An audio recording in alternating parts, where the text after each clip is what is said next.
Agora vamos estudar os tipos de diabetes que nem é tipo 1, nem é tipo 2, nem é gestacional. Que tipo é esse? Os outros tipos de diabetes. E não acho estranho esse nome não, que é o nome que está no consenso, é isso mesmo, outros tipos. E aqui eu vou ter uma série de patologias com mecanismos diferentes que vão gerar hiperglicemia. Então tem uma certa desorganização aqui nesse assunto. Para explicar melhor para vocês, eu resolvi dividir entre aquelas patologias que aumentam a resistência à ação da insulina e aquelas que levam defeitos na secreção da insulina, defeitos nas células beta. E começando aqui com defeito na resistência à ação da insulina. Em geral, essas doenças que levam resistência à ação da insulina levam a inflamação no fígado. O que é que a inflamação no fígado faz? O fígado fica meio atordoado, ele não sente que já tem glicose ali no sangue. Como ele não sente, ele começa a produzir mais glicose, ele produz glicose em excesso. Aqui eu vou ter infecções crônicas hepáticas, como a hepatite C, o próprio HIV também pode inflamar o fígado, pode dar hepatite. A cirrose também é um fator de risco para aumento da glicose e também é um fator de risco para diminuição, depende do estado da cirrose. Se for uma cirrose muito avançada, muitas vezes tem até hipoglicemia, por déficit da função hepática de produzir a glicose. Medicações, corticoides e imunossupressores. Então, podem aumentar também a resistência à insulina, fazendo com que o fígado aumente a produção da glicose. E eu tenho algumas doenças endócrinas que produzem hormônios contrarreguladores.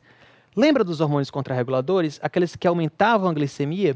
Então, se eu tenho uma síndrome de Cushing, por exemplo, aumenta o cortisol aumenta a glicose. Tem uma síndrome de acromegalia. A acromegalia produz o quê? GH. GH é um hormônio contrarregulador também. Hipertireoidismo, T4, T3 aumentam glicose. Hiperaldosteronismo aumenta a aldosterona de maneira inapropriada, aumenta a resistência insulínica também. Então, aqui de maneira geral são as principais etiologias associadas à resistência e à ação da insulina. Agora vamos começar a falar nos efeitos da secreção da insulina. E aqui o que eu mais chamo a atenção, inclusive para provas, que adora cair esse assunto em provas, é o diabetes monogênico.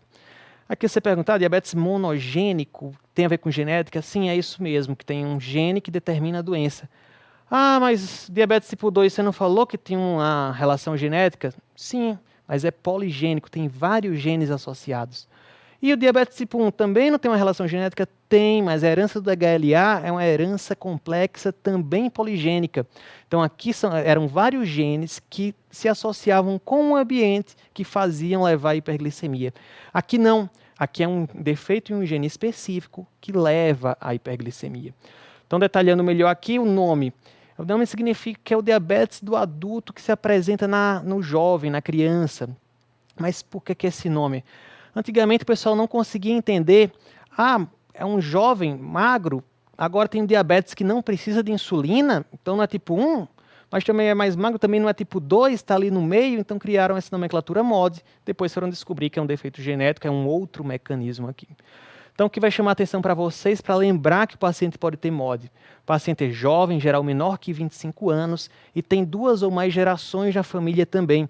É uma herança autossômica dominante, então em geral tem várias gerações da família, então isso tem que ser observado na história clínica, na prova de vocês. Olha, a avó tem, a mãe tem diabetes, claro, pode ser um DM2, mas se o paciente for muito novo, não tiver fator de risco, não tiver obesidade, não tiver acantose, pense em um MOD também. Ok? E por que acontece o MOD? Que defeito é esse? Defeito principalmente na sinalização das células beta. Não sinaliza adequadamente e tem um defeito na secreção.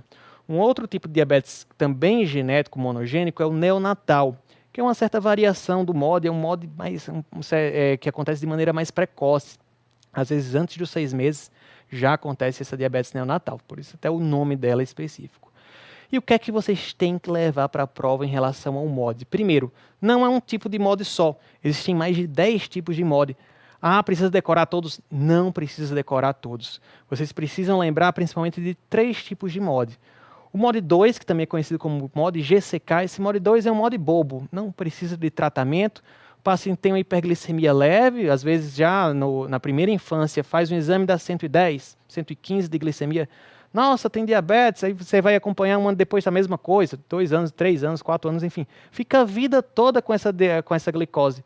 Meia boca um pouquinho alterada, mas que não precisa de tratamento, não gera complicações crônicas, exceto algumas complicações na gravidez, mas isso é raro. Isso não é da alcunha da prova de residência para R1.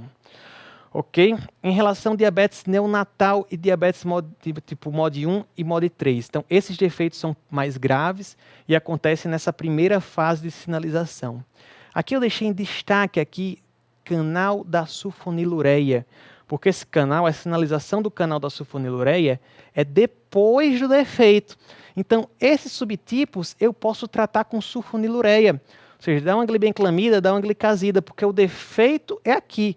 Se o canal da sulfonilureia está depois, então tudo que tem depois vai funcionar adequadamente. O que tem antes é que não funciona.